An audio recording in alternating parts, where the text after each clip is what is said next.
সুপ্রিয় দর্শক আসসালামু আলাইকুম, ওয়েলকাম টু মাই চ্যানেল। কেমন আছেন সবাই? আশা করি সবাই ভালো আছেন। আজকে আপনাদের সাথে শেয়ার করব হালিম রেসিপি। তো আজকে কিভাবে আমি হালিম তৈরি করেছি, প্যাকেটে রেডি মিক্স হালিম দিয়ে মজাদার হালিম তৈরি করে নিয়েছি।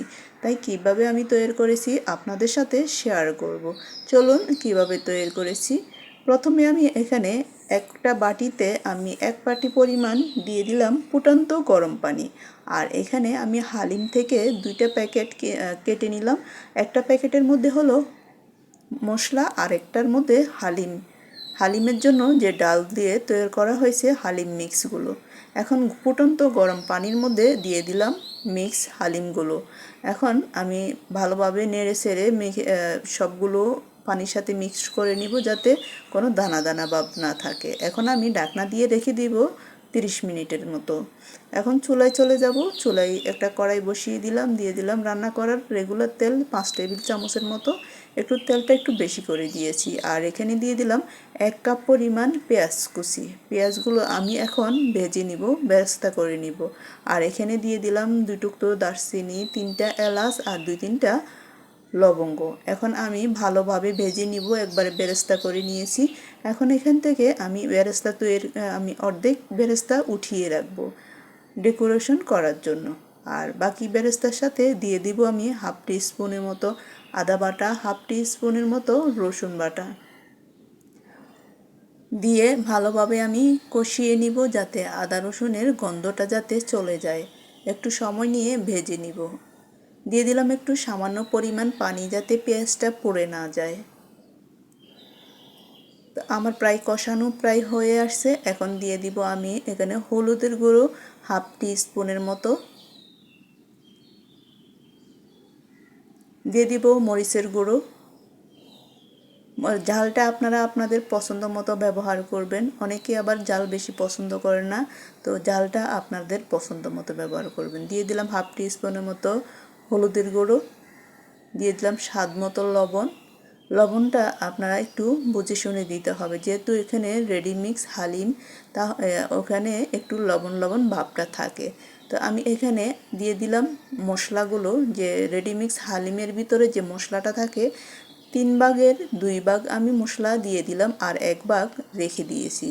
আমি হালিমটা চিকেন দিয়ে, আপনারা গরু মাংস অথবা যে কোনো মাংস দিয়ে তৈরি করা যাবে। তো আমি মশলার মধ্যে মাংসগুলো দিয়ে দিলাম, চিকেনগুলো দিয়ে ভালোভাবে কষিয়ে নিব, একবারে ভাজা ভাজা ভাব করে নিব।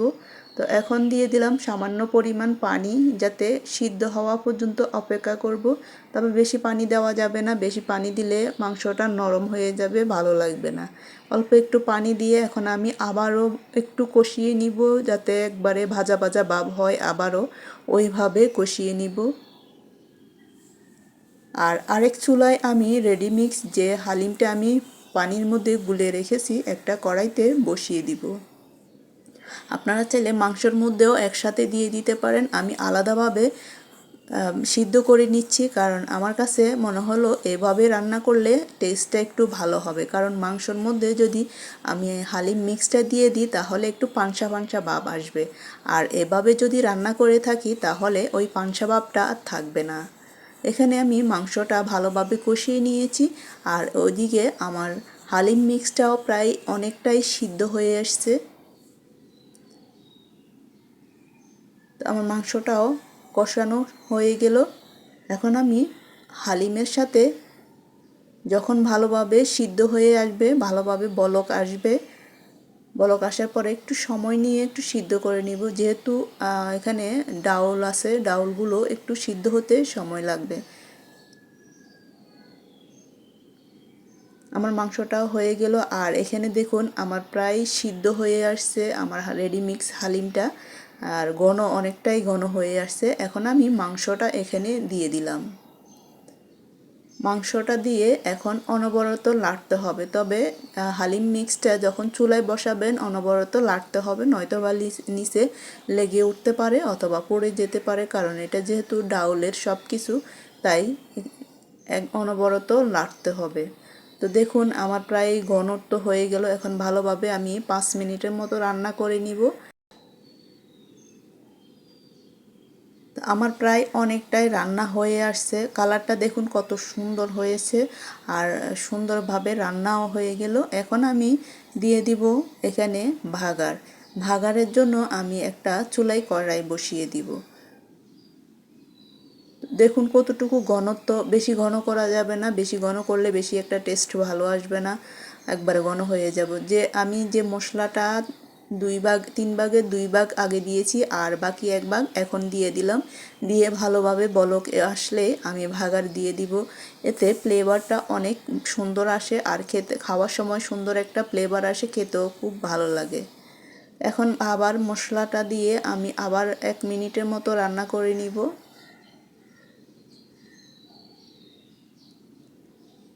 এইভাবে মশলাটা ব্যবহার করলে স্মেলটা এত সুন্দর আসে, মনে হয় যেন ওই সময় চুলার মধ্যে রেখে খেয়ে ফেলি, এত সুন্দর একটা ফ্লেভার আসে। তো আমি চুলায় আরেকটা কড়াই বসিয়ে দিলাম। ভাগার দেওয়ার জন্য দিয়ে দিলাম 3 টেবিল চামচের মতো রান্না করার রেগুলার তেল। দিয়ে দিলাম এখানে 3টা পেঁয়াজ কুচি, একটা রসুন কুচি। এখন আমি ভালোভাবে ভেজে নিব। আপনারা চাইলে এই ভাজার মধ্যে শুকনো মরিচও ব্যবহার করতে পারেন। আমার হাতের কাছে শুকনো মরিচটা ছিল না, তাই ব্যবহার করতে পারি নাই।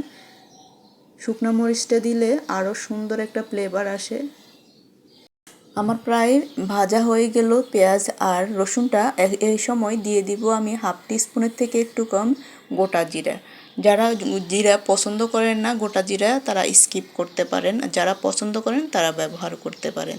তো আমার ভাগারের জন্য অলমোস্ট ডান। এখন আমি ভাগারটা দিয়ে দিব। এইভাবে এই ভাগারটা দেওয়ার পরে আরও একটা স্মেল আসবে, যেটা আমরা ডাউলের মধ্যে দিয়ে থাকি বা ডাউল ভাগার দিয়ে থাকি। এই ভাগারটা দেওয়ার পরে অনেক সুন্দর একটা ফ্লেভার আসে, খুবই ভালো লাগে। এখন আমি ভাগারটা দেওয়ার পরে এখন ভালোভাবে একটা বলক আসলে আমি নামিয়ে গরম গরম পরিবেশন করব। বাহিরের অস্বাস্থ্যকর হালিম না খেয়ে এইভাবে রেডিমিক্স হালিম দিয়ে তৈরি করে ফেলুন বাসায় তৈরি হালিম মিক্স। খেতে কিন্তু অনেক ভালো লাগে আর অনেকেই কিন্তু হালিম পছন্দ করে। আর বেশিরভাগ মানুষে গরুর মাংসটা দিয়েই হালিম তৈরি করে। আমি মুরগির মাংস দিয়ে তৈরি করেছি। একবারে বোঝাই যায় নাই যে এখানে আমি গরুর মাংস ছাড়াই আমি হালিম তৈরি করেছি। এভাবে একবার ট্রাই করে দেখবেন, খুবই মজাদার একটা রেসিপি। তবে বেশি একটা ঘন করা যাবে না, একটু খেয়াল রাখতে হবে যাতে পাতলা পাতলা ভাবটা থাকে। আবার অনেক সময় দেখা যায় চুলার উপরে গরম গরম থাকা অবস্থায় একটু পাতলা ঘন দেখা যায় না, পাতলা দেখা যায়, কিন্তু নামানোর পরে একবারে ঘন হয়ে যায়। তাই খেয়াল রাখতে হবে যাতে চুলার মধ্যে একটু পাতলা ভাব থাকে, ওই সময় নামিয়ে নিতে হবে। তো আমার অলমোস্ট ডান রান্না। এখন আমি গরম গরম পরিবেশন করব। একটা বাটির মধ্যে আমি নিয়ে নিলাম। এখন আমি উপরে কিছু ডেকোরেশন করব, দিয়ে দিলাম পেঁয়াজ বেরেস্তা। এখন দিয়ে দিব আমি ধনিয়া পাতা কুচি, কয়েকটা কাঁচামরিচ,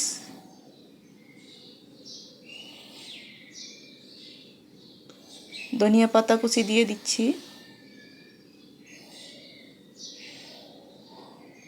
এরপরে দিয়ে দিব আমি কিছু আদা স্লাইস। আমার এই রেসিপিটি আপনাদের কেমন লাগলো? যদি ভালো লেগে থাকে লাইক কমেন্ট শেয়ার করে পাশে থাকবেন। সবাই ভালো থাকবেন, সুস্থ থাকবেন। এখন দিয়ে দিলাম একটা লেবু। সবাই ভালো থাকবেন। আল্লাহ হাফেজ। আসসালামু আলাইকুম।